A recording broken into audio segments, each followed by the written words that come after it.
The same floor, the opposite direction. Haftarat Behaalotcha. Before I begin my usual nitpicking about the weekly Haftarah, I must say, there are few Haftarot I love as much as Haftarat Behaalotcha. Although, as someone who loves Tanakh, I probably shouldn't prefer one prophecy over another, some things are simply beyond my control.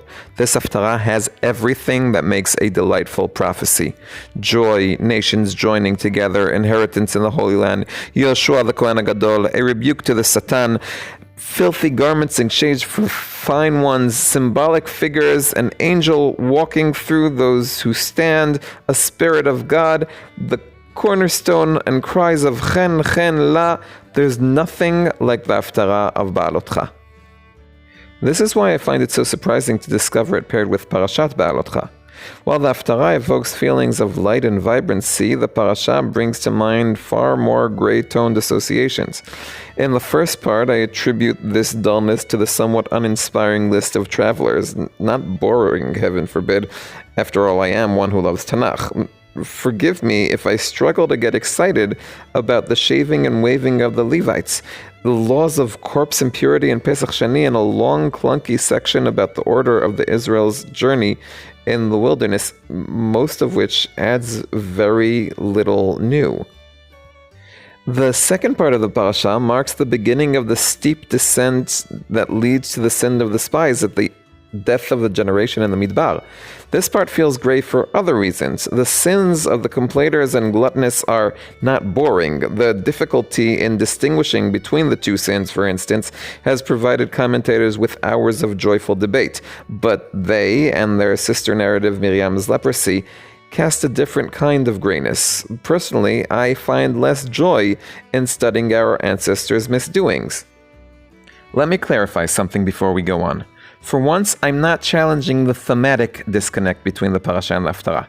It's not that I don't have issues with the content gap, but let's assume for argument's sake, just this once, don't get used to it, that the menorah at the beginning of the parasha and the menorah at the end of the Haftarah are intellectually sufficient to link them. Still, the stark difference in tone between the two sends me distress signals.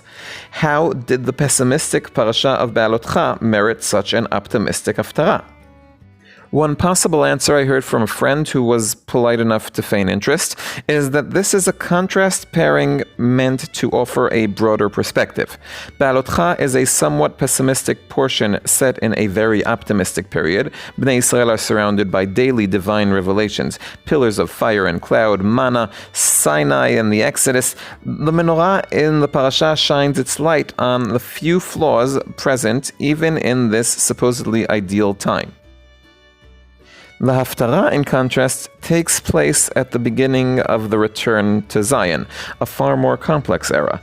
No open miracles, surrounded by enemies. Many Jews preferred to remain in exile. There were Shabbat violations and intermarriage, and yet, in that darkness, the menorah of the Haftarah sharpens our gaze towards the glimmers of hope, pointing out that in the darkest hour of the night, the stars shine with full brilliance. Here's when I turn into a grandfather and say, let me give you an example. I've decided it's time to face reality. It's like two shirts, one clean, one filthy.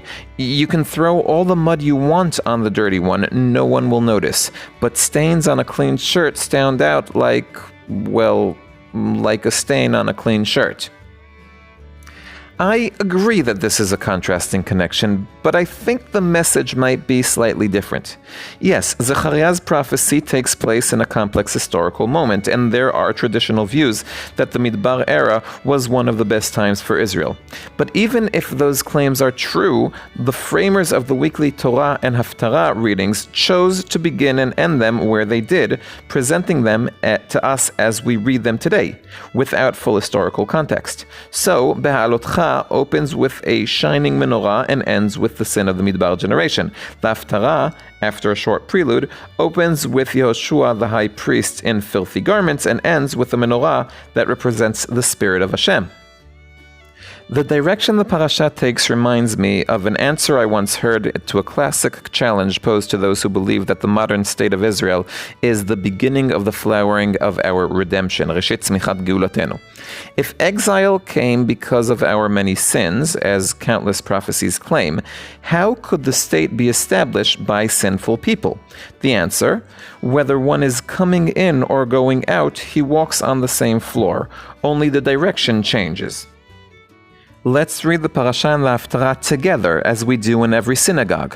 We start with the shining menorah, descend into the sins of the Midbar, continue with the Satan accusing Yoshua the Kohen HaGadol, and finally end, illuminated by the Haftarah's menorah, with a standing ovation for the spirit that leads the Zionist journey of return to the land.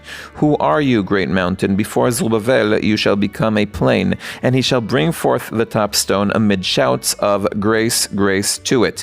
מי אתה הר הגדול? לפני זרובבל למישור, והוציא את האבן הראשה, תשועות חן חן לה.